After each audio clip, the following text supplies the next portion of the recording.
आज के इस जलसे को कामयाब बनाने के लिए जो कोई भी इसमें मेहनत किया, मैं आप तमाम का शुक्रिया अदा करता हूं। और ख़ास तौर से आवाम का जो आज इतनी तकालीफ उठाकर आपने दूर दूर का सफ़र करके आज के इस जलसे में, जनसभा में आपने शिरकत की, मैं आप तमाम का शुक्रिया अदा करता हूं कि आपने तकालीफ उठाकर आज यहाँ पर आए। और मुझे यकीन है कि इतनी बड़ी तादाद में आपका यहाँ पर आना यकीनन मजलिस के जिम्मेदारों के हौसलों को बुलंद भी करता है और हमको इस बात का एहसास दिलाता है कि हम पर भी एक बहुत बड़ी जिम्मेदारी है कि अवाम ने हम पर एतमाद और भरोसा किया है और हमको इंशाअल्लाह ताला आपके एतमाद और भरोसे पर और मेहनत करके हमको आगे बढ़ना है। मैं आपका शुक्रिया अदा करता हूं कि आप लोग यहां पर आए और आपका यहां पर आने का मकसद एक ही है कि आप जानते हैं कि मजलिस के प्लेटफॉर्म से ही ओवैसी और जमील और जावेद की जबान से ही आप सच्चाई को सुनते हैं। आप कमजोरों की हक की बात को सुनने के लिए आए हैं। आप मजलूमों के इंसाफ के लिए आप यहां पर आए हैं। आप जालिम हुक्मरानों को एक पैगाम देने के लिए आप यहां पर आए हैं। मैं आपका शुक्रिया अदा करता हूं क्योंकि मजलिस के प्लेटफॉर्म से हमने हमेशा से पिछले 65 साल से कमजोरों की लड़ाई लड़ी है। और जब मजलिस कमजोरों की लड़ाई लड़ती है तो मजलिस ये नहीं देखती कि कमजोर का ताल्लुक किस बरादरी से है, किस समुदाय से है, किस मजहब से है। मजलिस का मानना यह है कि जो कमजोर है वह असदुद्दीन ओवैसी की आंख में मजबूत है। मजलिस का मानना यह है कि हुक्मरान चाहे कोई भी हो, चाहे दिल्ली का प्रधानमंत्री हो या राजस्थान का मुख्यमंत्री हो, अगर वो जनता के लिए काम नहीं करेगा, इंसाफ नहीं करेगा, तो यकीनन मजलिस इनके खिलाफ खड़े होती आई है और मजलिस खड़ी होती रहेगी। मेरे अजीज दोस्तों और बुजुर्गों, मजलिस का प्लेटफॉर्म सच्चाई और हक की आवाज बुलंद करने का प्लेटफॉर्म है। मजलिस का प्लेटफॉर्म किसी की चापलूसी करना या फिर किसी हुक्मरान के आगे घुटने टेक देना या फिर उनकी खुशामद करना, यह मजलिस का प्लेटफॉर्म नहीं बना है, ना कभी बनेगा इंशाअल्लाह ताला। मेरे अजीज दोस्तों और बुजुर्गों, आप जानते हैं कि अभी आप और हमने हमारे भाई उदाराम मेघवाल साहब से सुना कि कैसे आज राजस्थान में और पूरे देश में दलित समाज को परेशान किया जा रहा है। मैं हमारे बड़े भाई उदाराम मेघवाल जी को ये बात बताना चाहता हूं कि मेरा मानना यह है कि हमारे देश में और राजस्थान प्रदेश में या हमारे देश के जितने प्रदेश हैं, वहां पर जहां कहीं भी मुझे जाने का मौका मिला, एक बात को मैंने महसूस किया कि उस हर मुकाम पर मैंने देखा कि मुसलमान हो, दलित हो या आदिवासी हो, इनका कोई नेता नहीं है। इनके पास इनका कोई नेता नहीं है। और जब चुनाव आता है तो मुसलमान हो, दलित हो, आदिवासी हो, सबसे ज्यादा अगर कोई वोट डालता है तो मुसलमान, दलित और आदिवासी वोट डालता है। मगर आज आपको इस बात को समझाने के लिए भी आया हूं कि जब तक ये कमजोर समाज इस बात को महसूस नहीं करेंगे और एक तय नहीं कर लेंगे कि हम वोट डालते आए हैं, मगर अब हमको वोट लेना पड़ेगा। और जब आप वोट लेने की बात करेंगे तब आप अपने दरमियान से किसी को अपना नेता बनाना पड़ेगा। ये वक्त मेरे बुजुर्गों, मेरे नौजवानों, ये वक्त आपको पुकार पुकार कर कह रहा है कि अब ये वक्त दलित मुसलमानों को मिलकर अपने नेता को बनाना पड़ेगा। अगर आप अपने नेता को नहीं बनाएंगे तो फिर इसी तरह से आपको रोना पड़ेगा कि मुझसे इंसाफ नहीं हुआ, और इस बात को याद रखिए, ये दुनिया आपके आंख से बहते हुए आंसुओं की कदर नहीं करती।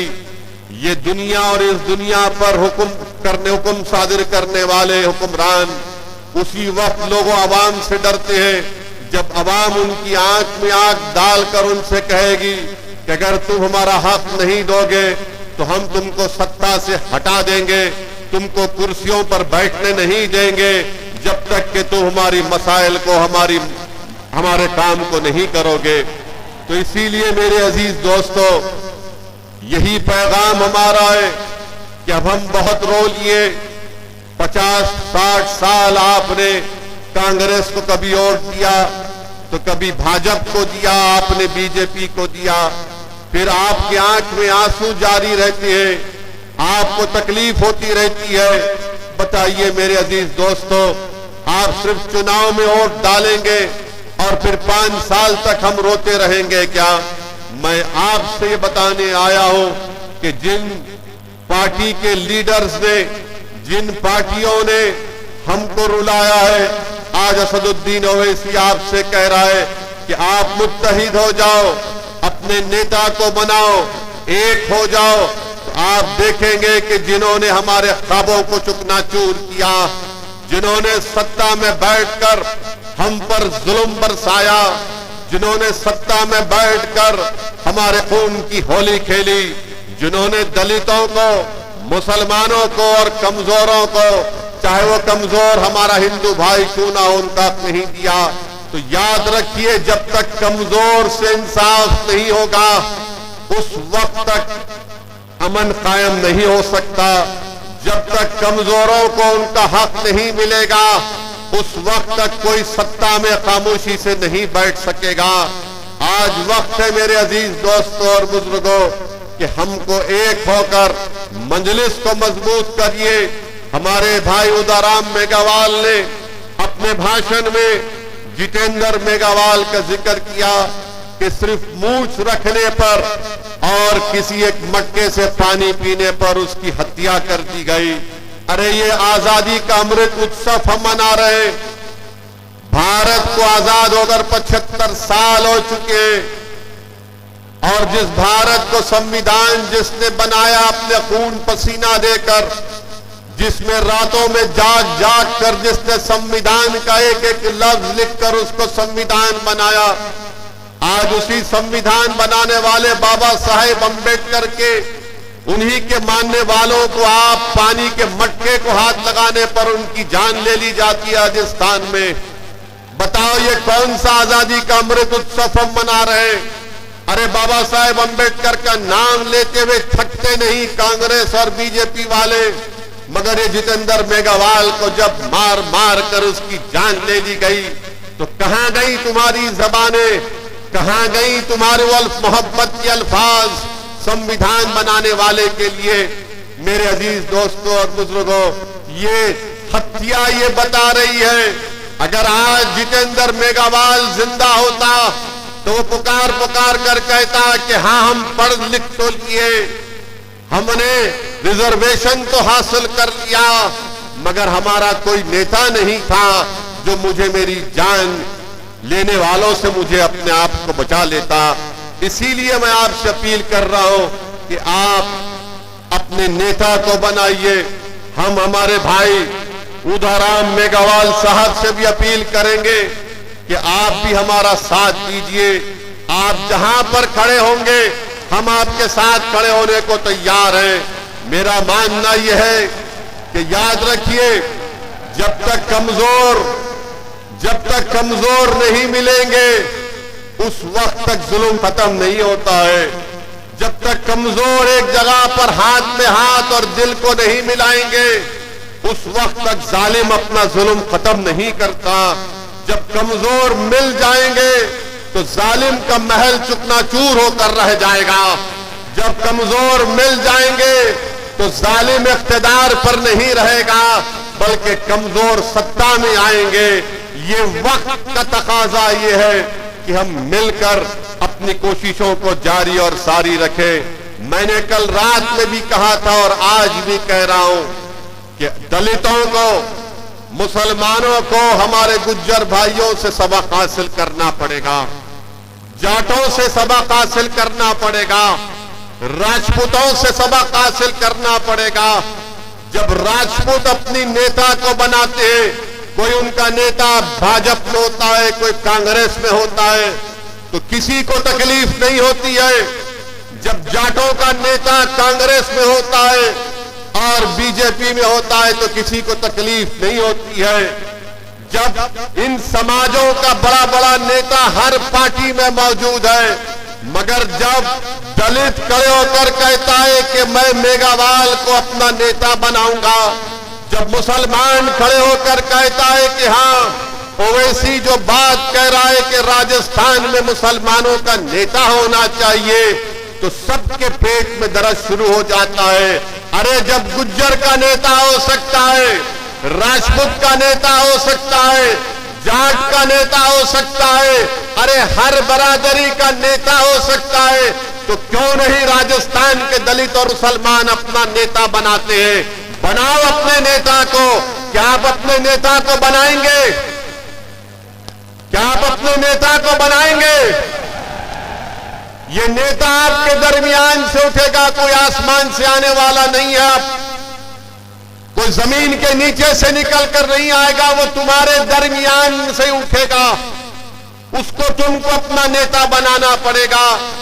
और अगर तुम नेता बनाओगे तो याद रखो, जितेंद्र मेघावाल की जिस तरह हत्या की गई, कोई मैकालाल, कोई जालिम दोबारा कोई जितेंद्र मेघावाल को मारना तो छोड़ो, उसको हाथ लगाने से पहले सोचेगा। अगर राजस्थान के मुसलमान अपना नेता बनाएंगे तो आप और हम इंशाअल्लाह ताला, जिस तरह आपकी हमारी आंखों ने जुनैद और नसीर की हत्या को देखा, हम उस हत्या को नहीं देखेंगे, उस पर रोक लग जाएगा। क्योंकि मारने वालों को, जुल्म करने वालों को मालूम हो जाएगा कि मुसलमान राजस्थान का, दलित राजस्थान का जाग चुका है। वो अब तुम्हारे जुल्म को सहने वाला नहीं है, वो कि तुम्हारी बात से डरने वाला नहीं है, वो तुम्हारे झूठे वादों पर एतमाद नहीं करेगा, बल्कि वो अपने मुकद्दर के फैसले करेगा। जो लोग दलित और मुसलमानों का इस्तेसाल और एक्सप्लॉयटेशन करते हैं, वो क्या चाहते हैं कि हम इनके गुलाम बनकर रहे, हम इनके ताबे रहे, और वो ये चाहते हैं कि हमारे मुकद्दर के फैसले वो करेंगे। तो सुनो कांग्रेस और बीजेपी वालों, तुम एक कमरे में बैठकर दलित और मुसलमानों के मुकद्दर के फैसले ही करोगे, बल्कि हम तुम्हारे सामने कुर्सी डालकर, मेघावाल पैर पे पैर डालकर, ओवैसी तुम्हारी आंखों में आंखें डालकर कहेगा कि हम करेंगे हमारे मुकद्दर के फैसले, तुम नहीं करोगे। हम जो बोलेंगे हमारे समाज के बारे में, जो हम बेहतर जानते, तुमको करना पड़ेगा। तो मेरे अजीज दोस्तों और बुजुर्गों, इस बात को आपको महसूस करना है। मैं, हमारे भाई ने कहा कि जितेंद्र मेघावाल को गहलोत सरकार ने सिर्फ 8 लाख रुपए दिए। वो पुलिस वाले भाई, वो पुलिस वाले भाई साहब, रुक जाइए, छोड़ दीजिए, हमारी मोहब्बत में आए हैं।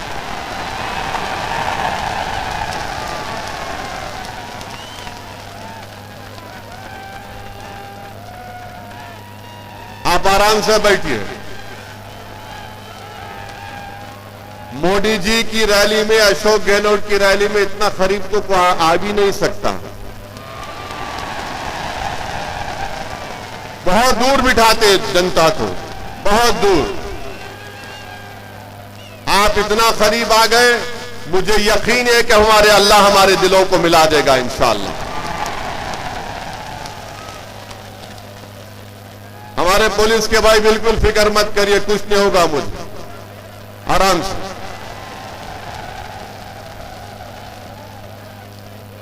जब पाकिस्तान 20 किलोमीटर पर कुछ नहीं कर सकता तो हाँ, ये कौन है, क्या करेंगे? बैठ आराम से, कोई बात। अब वहीं रुक जाइए। हाँ, हमारे भाई ने कहा कि जितेंद्र मेघवाल को सिर्फ 8 लाख रुपए दे दिए गए। रुक जाइए, अभी छोड़ दीजिए, छोड़ दीजिए, यहां देखिए, हाँ, 8 लाख रुपए दे दिए गए।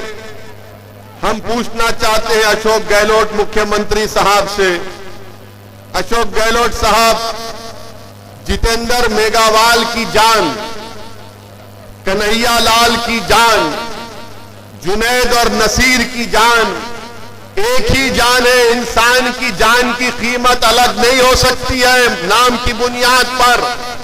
अगर कन्हैया लाल को 50 लाख रुपए दिए गए हैं तो जितेंद्र मेघवाल को भी 50 लाख दिए जाने चाहिए थे।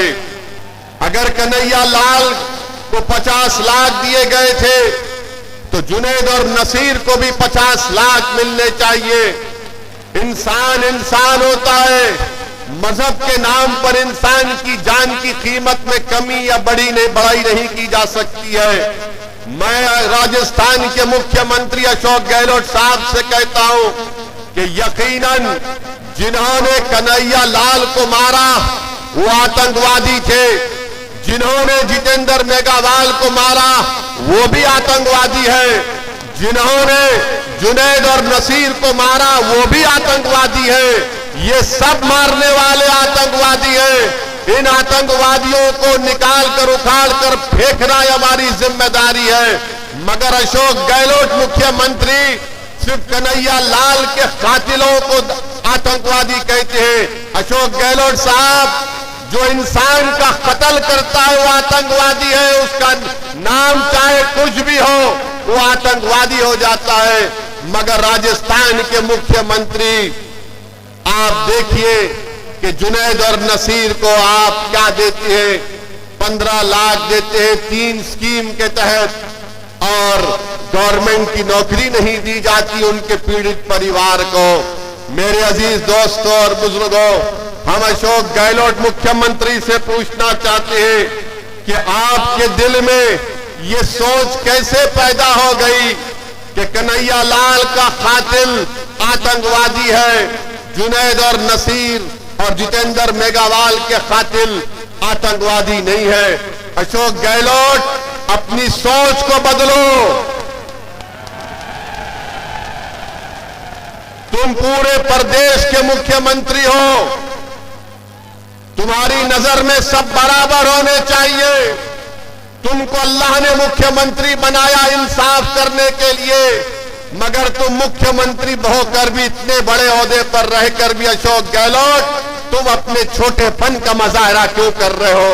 अरे सबसे इंसाफ करो, सबसे इंसाफ करो। आप कन्हैया लाल से भी आपने किया, अच्छा किया, जितेंद्र मेघवाल से भी करो, जुनैद नसीर से भी करो आप, क्योंकि जो इंसान को मारता है उसको इंसान नहीं कह सकते, उसको शैतान कहना पड़ेगा, उसको राक्षस कहना पड़ेगा, उसको आतंकवादी कहना पड़ेगा।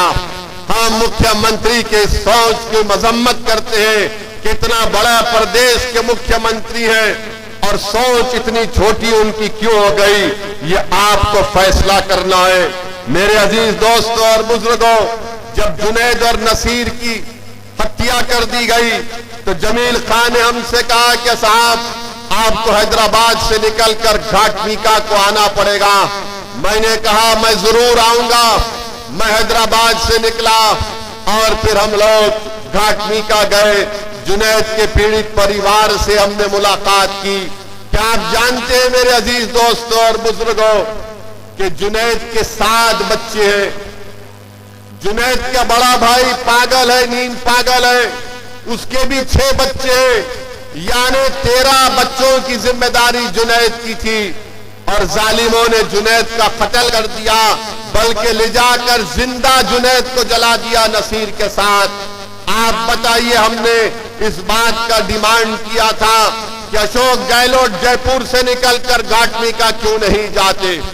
मैंने कहा कि अशोक गहलोत घाटमीका से 40 मिनट दूर एक मुकाम पर एक शादी की तकरीब में जा सकते हैं, तो क्या इन जुनैद और नसीर के घर को क्यों नहीं गए?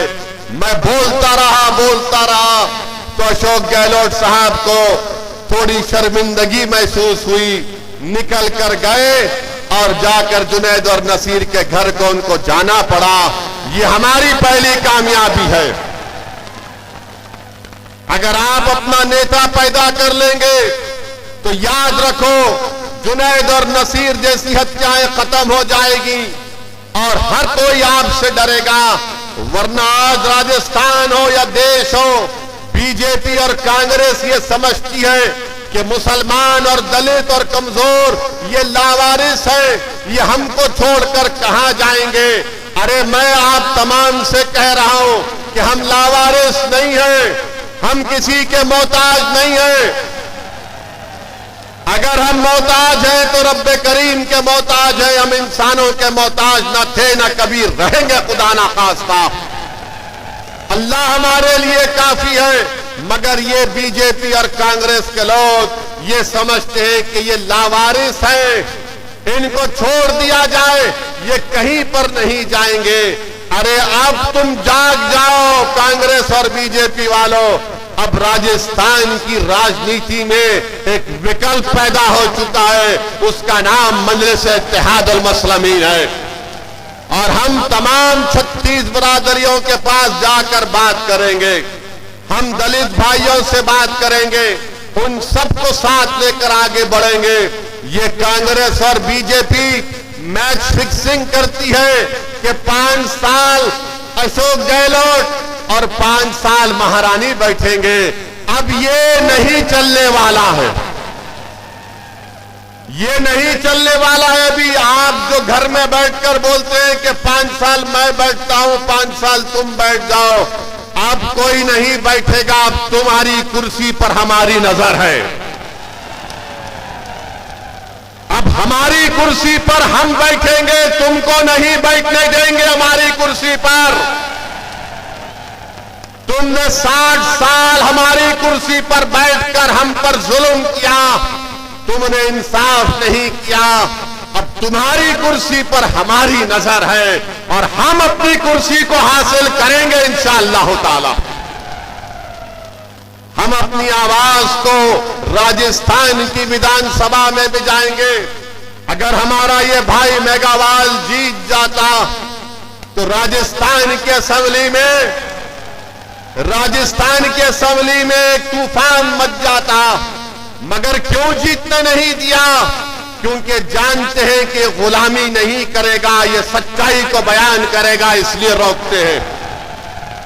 और हमारे खिलाफ, ओवैसी के खिलाफ, मजलिस के खिलाफ क्यों है?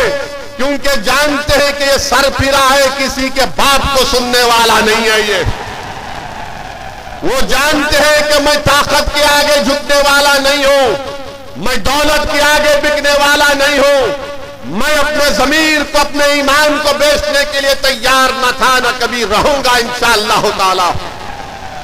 मेरे मुकद्दर में अगर सियासी कामयाबी अल्लाह लिखेगा तो जरूर मुझे मिलेगी, अगर नहीं लिखेगा तब भी मैं अपने ईमान का सौदा करने को तैयार नहीं हूं।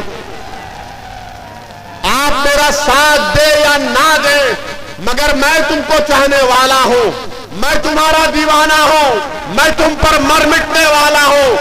मैं यहां पर इसलिए नहीं आया हूं कि तुम मुझे कामयाब कर दो या मेरी पार्टी को कामयाब कर दो।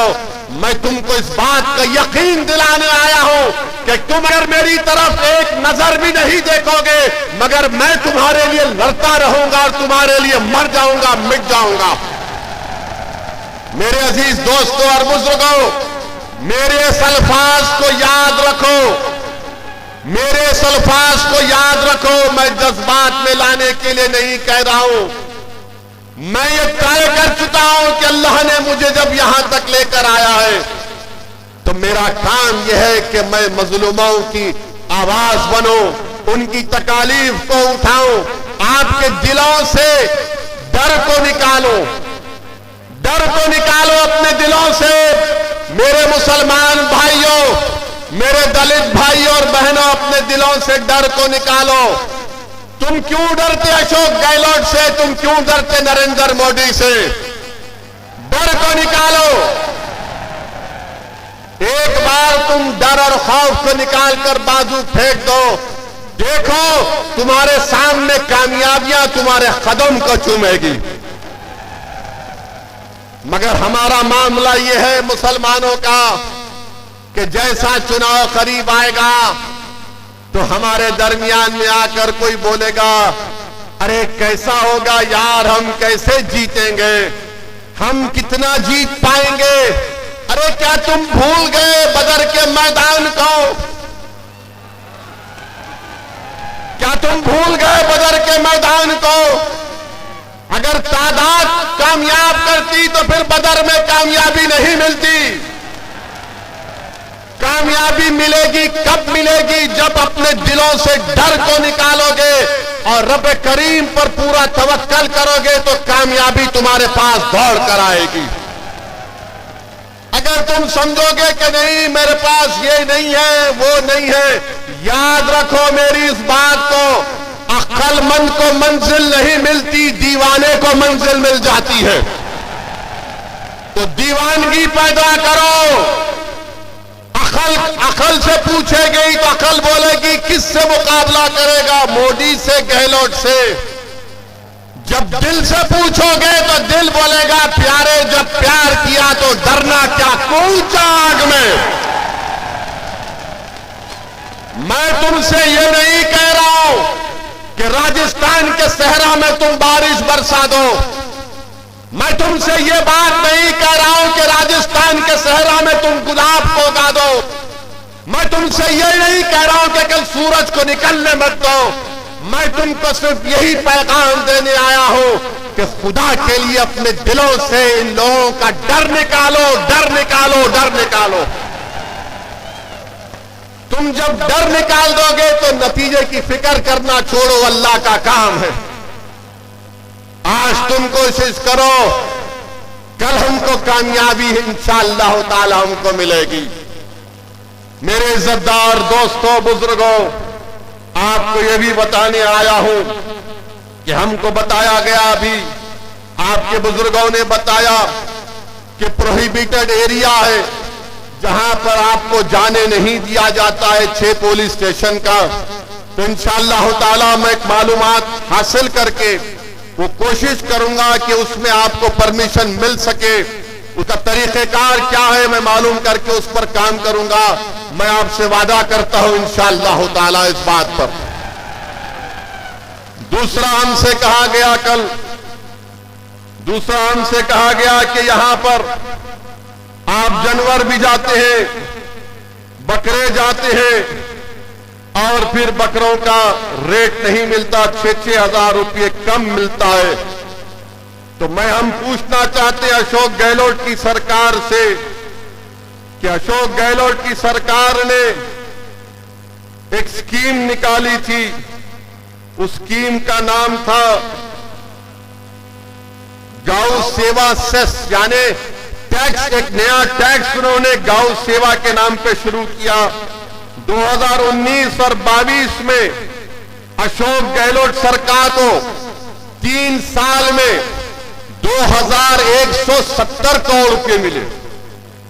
इस टैक्स में 2170 करोड़ रुपए मिले। अब हम मुख्यमंत्री से पूछना चाह रहे हैं वो पैसा कहां है मुख्यमंत्री जी? पशुपालन सिर्फ गाय का नहीं होता, पशुपालन बकरे का भी होता है।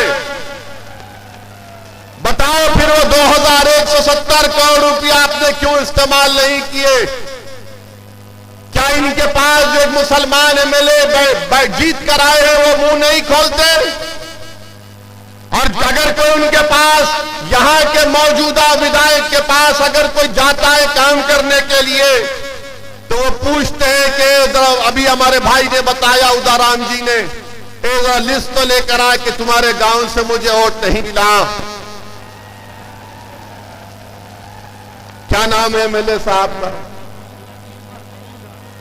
अमीन खान साहब, आप उम्र में मुझसे बहुत बड़े हैं, मगर मैं भी एक राजनीति के घराने से आता हूं। मैं भी 28 साल से राजनीति में हूं। 2 मर्तबा का विधायक रहा हूं और 4 मर्तबा का सांसद पे कामयाबी अल्लाह ने मुझे अता की। हैदराबाद की आवाम का शुक्रिया।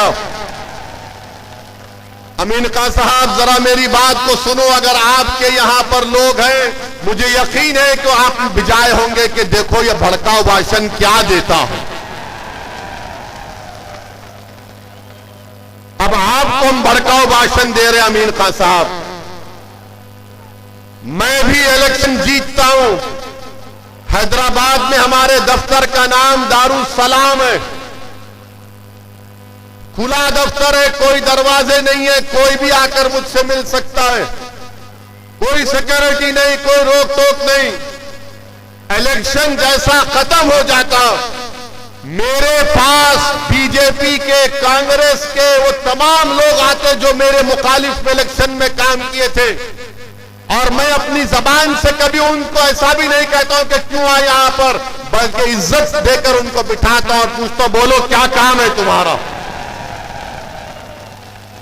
उनका काम करा कि हम भी जाते, काम हो ना हो मगर उनको इज्जत से पेश आते। जब कोई हमारे ऑफिस पर आ जाता है तो हमारी जिम्मेदारी है कि उसका मान सम्मान रखें। और बहादुर इंसान तो वो है कि चुनाव के बाद वो सबको साथ लेकर चले, वही तो इंसान और नेता बन सकता है। मगर ये आप इतने बड़े पुराने आदमी हैं और कोई आपके घर को आया तो आप पूछते हैं कि तुमने वोट नहीं दिया। अरे बीजेपी के लोग मेरे पास आकर अपना काम करा कर जाते, मैं कभी उनसे नहीं पूछता हूं कि काम तुमने वोट दिया नहीं दिया, और वो मैं अपना काम कराकर मुझसे कहते हो इस हिसाब काम तो हो गया मगर चुनाव में मुकाबला करेंगे। मैंने कहा कि प्यारे तुझे मैं शर्मिंदा होने नहीं दूंगा, फिर हराऊंगा मैदान में। ये दम होना चाहिए, ये एतमाद होना चाहिए। अमीन खान साहब, अब हम आपसे कह रहे हैं कि इंशाअल्लाह ताला आप दोबारा इस विधानसभा से विधायक नहीं बनेंगे इंशाअल्लाह ताला। सुना है कि आप अपने बेटे को तैयार कर रहे हैं। अमीन खान साहब, हम भी अपने बेटों को तैयार कर रहे हैं। इन दोनों के दरमियान से हम भी तैयार कर रहे हैं, और ये बेटे तुम्हारे बेटे पर बहुत भारी पड़ेंगे और वही कामयाब होगा इंशाअल्लाह। ये राजा रजवाड़े खत्म हो गए कि बाप के बाद बेटा। अरे जो काबिल होगा, जिसके दिल में अल्लाह का खौफ होगा, जो गरीब और मजलूमों के लिए मर मिटने का जज्बा होगा, जो जालिमों से पंजा आजमाई करेगा, वही गरीबों का नेता बनेगा। वो वक्त जा चुका कि महल में पैदा होने वाला राजा बनेगा। अब ये वक्त झोपड़ी में पैदा होने वाला उदारा मेगावाल विधायक बनेगा इंशाअल्लाह ताला। मेरे अजीज दोस्तों और बुजुर्गों, हम ये पैगाम इनको दिए हैं। इनका काम यह है कि काम करिए, मगर अब क्या काम करेंगे? अब तो 6 महीने बाकी है चुनाव के लिए। जब काम करने का टाइम था तो काम नहीं किए। अब चुनाव आ रहा है तो आज की सभा के बाद, आज के हमारे भाषण के बाद वो गेट पर खड़ कर तुमका इस्तकबाल करेंगे। आजा आजा आजा आजा। अब देखना, आप देखना, हमको फोटो भिजाना। अमीन खान अपने घर के दरवाजे गेट पर खड़ा है, ए आना आना। तो आप उनसे कहना, अमीन खान